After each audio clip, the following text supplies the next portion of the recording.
Hi everyone, I'm Dale Smith, aka Journo Dale, and we're here to talk about Canadian politics.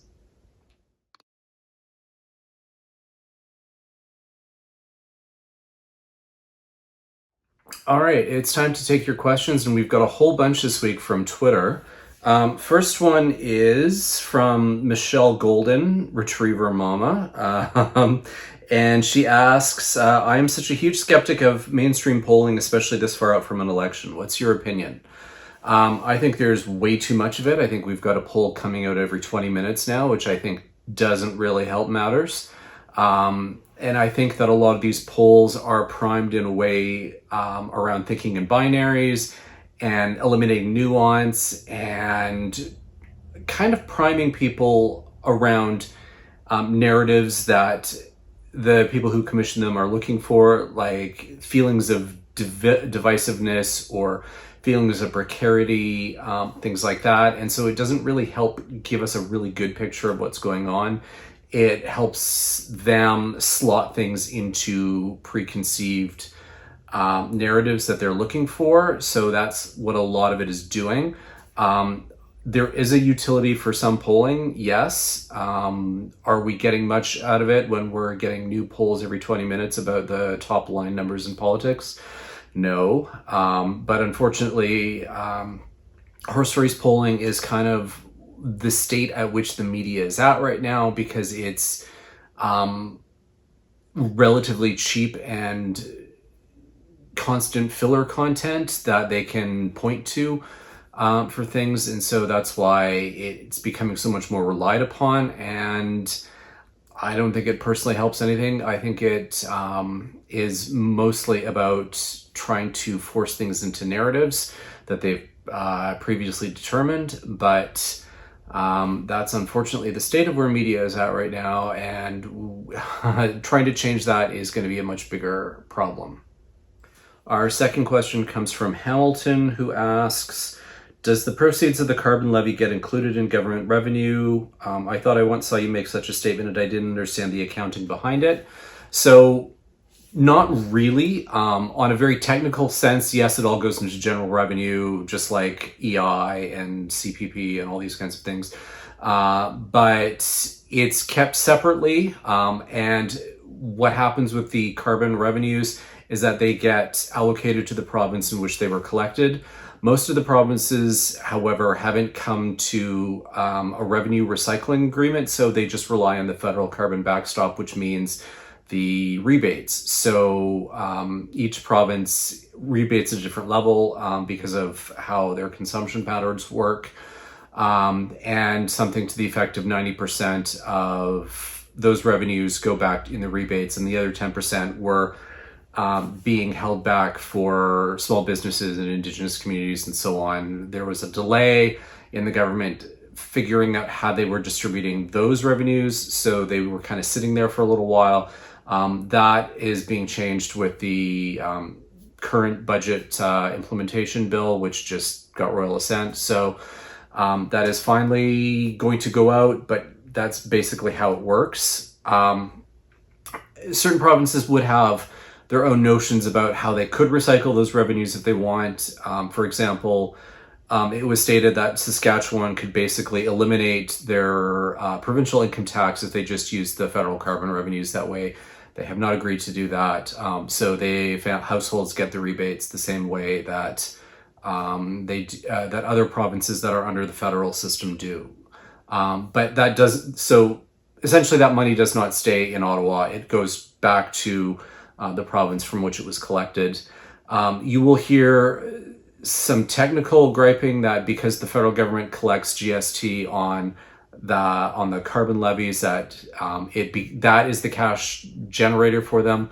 It's frankly not that much that they're generating off of that for it to, for this to be some kind of a conspiracy about this being a moneymaker for the government. So anyway, but broad strokes of your question is no, it doesn't come into federal revenue. It doesn't count against the deficit, anything like that. The revenues are hived off and get recycled back to the province from which they're collected. Stuart Green asks, why doesn't Canadian media challenge Poilievre on his constant stream of obvious lies? Slightly complicated answer to this one. A lot of it has to do with the way in which media conceives of its neutrality or its objectivity, which means that they tend to both sides things so that they don't look like they're taking sides. So they will need the government to rebut whatever Poilievre is saying and say the Liberals say this, Poilievre says this, kind of leaving it up to you to decide. There is also another underlying element in which media organizations become very gun shy about this sort of thing because of the threat of lawsuits. So essentially, if you say that Poilievre is lying, then his lawyers can sue them and say that he believes this, so therefore it's not really a lie, or something to this effect. So that's made them very gun shy in terms of calling out obvious misinformation, disinformation, falsehoods, you name it. But it's kind of where they're at right now, and it's not great, and it's part of the problem with how we've allowed media to completely degenerate in this country, and the state of media literacy, along with civic literacy, it all kind of compounds into this particular way in which things are being done. And that, tends to wind up in the both sidesing and that kind of thing. So that's kind of the reason why it happens. It's not great. It shouldn't happen this way, but unfortunately, this is kind of the state of things right now. Wendy Kotu asks, the people that held a press conference on CPAC, do they have to pay to hold it? No. Press conferences on CPAC tend to be done in one of the two national press theaters. Those are controlled more or less by the Parliamentary Press Gallery. Anyone can use it.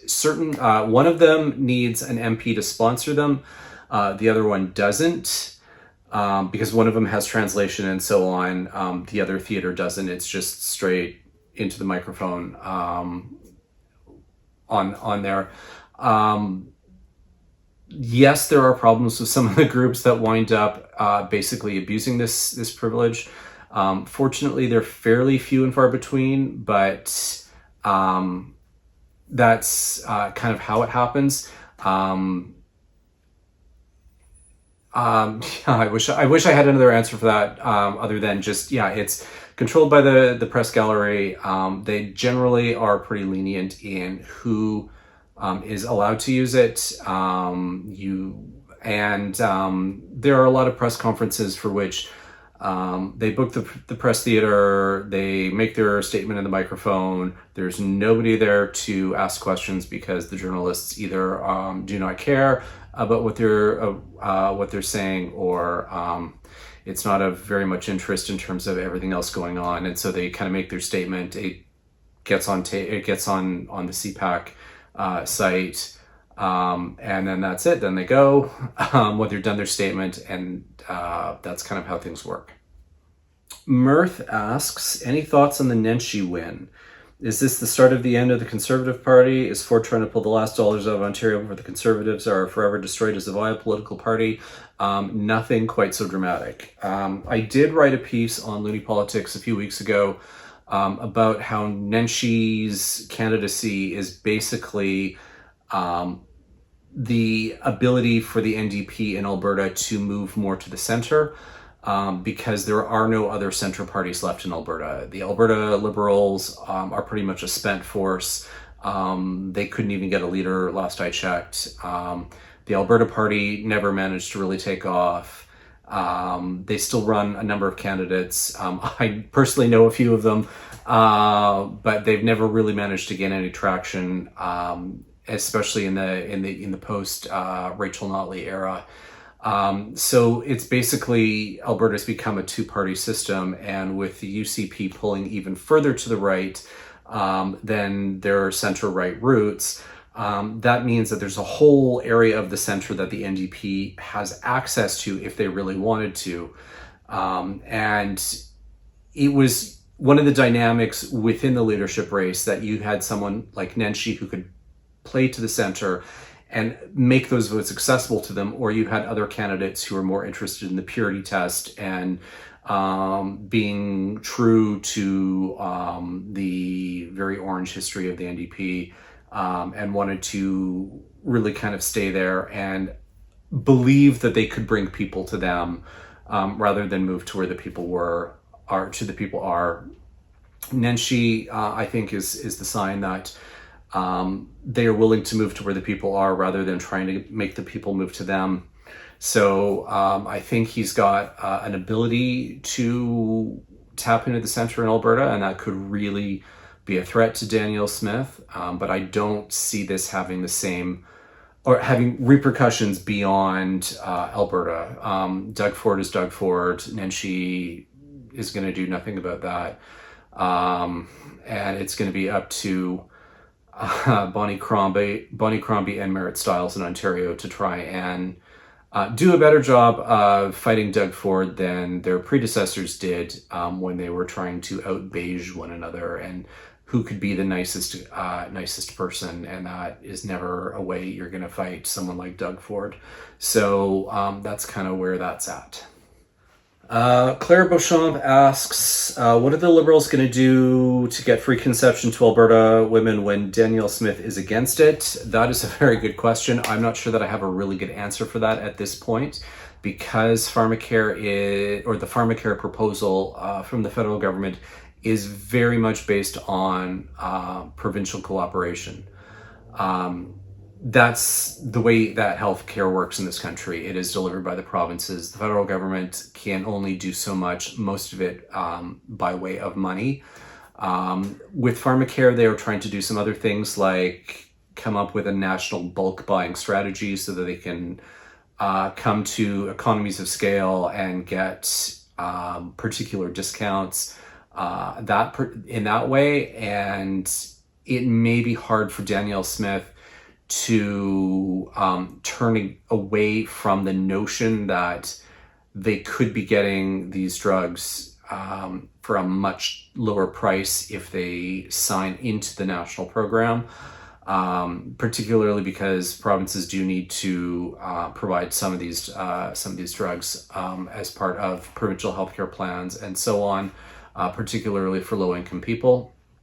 So it may simply wind up being an economic argument that wins her over, but hard to say at this point. The federal government really doesn't have any levers that can force a province to accept it. There's just no constitutional mechanism by which they can do that. So we may wind up with a patchwork around the early stages of pharmacare, at least for the early stages, as provinces get over their reluctance. But I think the economic argument with national scale bulk buying will help. And the Liberals did all of the back office work for that for the last 5-6 years. So that's all been going on while the NDP has been putting on the little dog and pony show in the front, saying we need pharmacare, and the Liberals meanwhile have been doing the work with the less visible stuff in the Canada Drug Agency and so on. But that's all kind of coming to a head now. And I think I do think the economic argument is going to be the one that wins over most of the provinces in the end, but you never know in the long run. Our last question comes from Angus Bell, and he points to what's going on with Clarence Thomas in the United States Supreme Court and asks, would this kind of blatant judicial corruption be possible in Canada, or does our federal court system have enforceable ethical guardrails? The short answer is we have guardrails in the form of the Canadian Judicial Council. The Chief Justice of the Supreme Court is the head of that, and it's made up of the Chief Justices of all of the provincial and appeal courts around the country, and they are the ones who are tasked with hearing complaints about judges and doing anything about it, whether it's some kind of discipline or explaining away or requiring an investigation. You may recall the incident with former Supreme Court Justice Brown a couple of years ago, where he was at a talk in Arizona and something happened in the hotel where he got a punch in the face. And then the people who were involved in that were alleged to be making up stories around what happened. That went to the Canadian Judicial Council. The Chief Justice had because he doesn't involve himself in the disciplinary process, was kind of on the outside of that. The Judicial Council was launching its investigation, but the speed at which that was happening was one of the reasons why Justice Brown decided to retire rather than leave the Supreme Court short one person for however many more months it was going to take. And so he decided that the easiest option would be to resign and let someone else fill that spot in less time than it would take for the ongoing investigation for what that was happening. So that is an example of how even Supreme Court judges in Canada are subject to discipline or ethical guidelines. And I really don't think that we could really see the same kinds of judicial corruption that happen in the States as a result. I mean, that's all with the States. It's also because it's such a partisan process, and the U.S. Supreme Court is very much a political body and a capital P, whereas the Canadian one is more of a small p political body, if that makes any particular sense. The U.S. Supreme Court is much more of a partisan body. The Canadian one is not, even though they are a political actor because of the way they interface with the system. But it's not done in a partisan way in Canada. And so that's partially how our system is a lot more protected and secure and runs on more ethical principles than the U.S. Supreme Court does. And that is it for this week. Thank you all for all of your questions. Join us again next week for some more Canadian politics. I'm Dale Smith. It's at journo_Dale on Twitter, and journodale _, on Bluesky. And don't forget to like the video, share, subscribe, and support us on Patreon. Thanks, everyone.